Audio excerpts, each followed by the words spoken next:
Coins ಕೂಡ ಪತ್ತೆಯಾಗಿದೆ.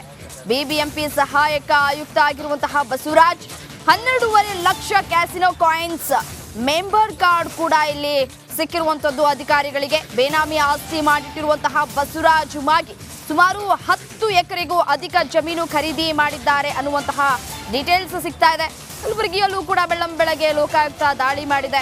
BBMP Kengeri ವಿಭಾಗದ ಕಂದಾಯ ಅಧಿಕಾರಿಯಾಗಿರುವಂತಹ ಬಸವರಾಜ ಮಾಗಿ ಮನೆ ಮೇಲೆ ದಾಳಿಯನ್ನ ನಡೆಸಿ ಶೋಧ ಕಾರ್ಯವನ್ನ ಮುಂದುವರಿಸಲಾಗಿದೆ. ಕಲಬುರಗಿ ನಗರದ ಎಂಬಿ ನಗರದಲ್ಲಿರುವಂತಹ ಬಸವರಾಜ ಮಾಗಿ ಮನೆ ಇದು. ಇವರು ಮೂಲತಃ ಕಲಬುರಗಿ ತಾಲೂಕಿನ ಪಾಳ ಗ್ರಾಮದವರು ಅನ್ನುವಂತಹ ಡೀಟೇಲ್ಸ್ ಸದ್ಯಕ್ಕೆ ಸಿಗ್ತಾ ಇರುವಂತದ್ದು. ಇದೇ ವಿಚಾರಕ್ಕೆ ಸಂಬಂಧಪಟ್ಟಂತೆ ಮತ್ತಷ್ಟು ಡೀಟೇಲ್ಸ್ ಕೊಡ್ತಾ ಹೋಗ್ತಾರೆ ನನ್ನ ಕಲೀಗ್ ನೇರ ಸಂಪರ್ಕದಲ್ಲಿದ್ದಾರೆ. ಏನು ಇದೀಗ ಕಲಬುರಗಿಯಲ್ಲೂ ಕೂಡ ಲೋಕಾಯುಕ್ತ ಅಧಿಕಾರಿಗಳು ದಾಳಿಯನ್ನ ನಡೆಸಿದ್ದಾರೆ. ಇಲ್ಲಿ ಕ್ಯಾಸಿನೋ ಕಾಯಿನ್ಸ್ಗಳು ಕೂಡ ಪತ್ತೆಯಾಗಿರುವಂಥದ್ದು, ಸಾಕಷ್ಟು ಮಹತ್ವವನ್ನ ಕೂಡ ಪಡ್ಕೊಳ್ತಾ ಇರುವಂಥದ್ದು.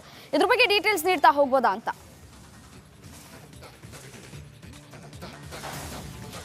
ಖಂಡಿತವಾಗಿಯೂ ರಮ್ಯಾ, ಏನು ಆದಾಯಕ್ಕಿಂತ ಹೆಚ್ಚಿನ ಆಸ್ತಿ ಗಳಿಕೆ ಆರೋಪದ ಅಡಿಯಲ್ಲಿ ಇವತ್ತು ಬೆಳ್ಳಂಬೆಳಗ್ಗೆ ಲೋಕಾಯುಕ್ತ ಅಧಿಕಾರಿಗಳು ದಾಳಿ ಮಾಡಿರುವಂಥದ್ದು. BBMP ಸಹಾಯಕ ಆಯುಕ್ತರಾಗಿರುವಂಥ ಏನು ಬಸವರಾಜ್ ಮಾಗಿ ಅವರ ಮನೆ ಮತ್ತು ನಿವಾಸ ಸೇರಿ ಒಟ್ಟು ಬೆಂಗಳೂರು ಮತ್ತು ಕಲಬುರಗಿ ಎರಡೂ ಭಾಗದಲ್ಲಿ ಸೇರಿ 9 ಕಡೆ ಲೋಕಾಯುಕ್ತ ಅಧಿಕಾರಿಗಳು ದಾಳಿ ಮಾಡಿರುವಂಥದ್ದು. ಕಲಬುರಗಿಯ MB ನಗರ ನಿವಾಸದಲ್ಲೂ ಕೂಡ ಏನು ಅವರ ಮನೆ ಏನಿದೆ ಆ ಮನೆ ಮೇಲೆ ದಾಳಿ ಮಾಡಿ ಪರಿಶೀಲನೆಯನ್ನು ನಡೆಸ್ತಾ ಇರುವಂಥದ್ದು. ಬೆಳಗ್ಗೆಯಿಂದಲೂ ಪರಿಶೀಲನೆ ನಡೆಸ್ತಾ ಇರುವಂಥ ಲೋಕಾಯುಕ್ತ ಅಧಿಕಾರಿಗಳಿಗೆ ಭಾಳ ಇಂಟ್ರೆಸ್ಟಿಂಗ್ ಅಂತಂದರೆ ಆತ ಒಬ್ಬ ಮೋಜು ಮಸ್ತಿ ಮತ್ತು ಜೂಜಿ ಪ್ರಿಯ ಆಗಿರುವಂಥ ಹಿನ್ನೆಲೆಯಲ್ಲಿ ಆ ಮನೆಯಲ್ಲಿ ಕ್ಯಾಸಿನೋ ಕಾಯಿನ್ಸ್ ಕೂಡ ಪತ್ತೆ ಆಗಿರುವಂಥದ್ದು. ಸುಮಾರು 12.5 ಲಕ್ಷದ ಏನು ಕ್ಯಾಸಿನೋ ಕಾಯಿನ್ಸ್ ಕಲಬುರಗಿಯ MB ನಗರದ ನಿವಾಸದಲ್ಲಿ ಪತ್ತೆ ಆಗಿರುವಂಥದ್ದು. ಇನ್ನು ಮತ್ತೊಂದು ಕಡೆ ಕಲಬುರಗಿಯ ಏನು ಲೋಕಾಯುಕ್ತ SP ಮತ್ತು DYSP ನೇತೃತ್ವದ ಮತ್ತೊಂದು ತಂಡ ಬೆಂಗಳೂರಲ್ಲೂ ಕೂಡ ಪರಿಶೀಲನೆಯನ್ನು ನಡೆಸ್ತಾ ಇರುವಂಥದ್ದು. ಬೆಂಗಳೂರಿನ 5 ಕಡೆ ಪರಿಶೀಲನೆ ನಡೆಸ್ತಾ ಇರುವಂಥ ಸಂದರ್ಭದಲ್ಲಿ ಬೆಂಗಳೂರಿನ ಮನೆಯಲ್ಲೂ ಕೂಡ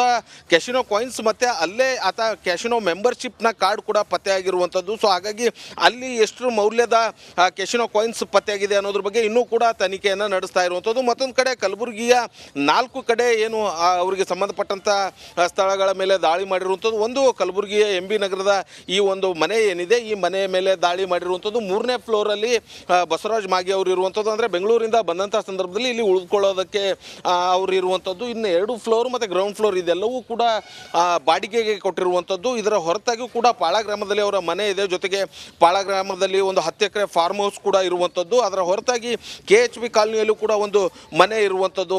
ಇದೆಲ್ಲವೂ ಕೂಡ ಏನು ಬೇನಾಮಿಯಾಗಿ ಭಾಳ ಮಾಡಿರುವಂಥದ್ದು ಕೂಡ ಲೋಕಾಯುಕ್ತ ಅಧಿಕಾರಿಗಳಿಗೆ ಆರಂಭದಲ್ಲಿ ತಿಳಿದಿರುವಂಥದ್ದು. ಭಾಳ ಪ್ರಮುಖವಾಗಿ ಬಸವರಾಜ್ ಮಾಗಿ ಭಾಳ ತುಂಬ ಪ್ಲ್ಯಾನ್ಡನ್ನು ಮಾಡಿ ಎಲ್ಲ ರೀತಿಯಾದಂಥ ಆಸ್ತಿಗಳನ್ನು ಮಾಡಿರುವಂಥದ್ದು. ಅಂದರೆ ಬಹುತೇಕ ಎಲ್ಲವೂ ಕೂಡ ಮಾಹಿತಿಗಾಗಿ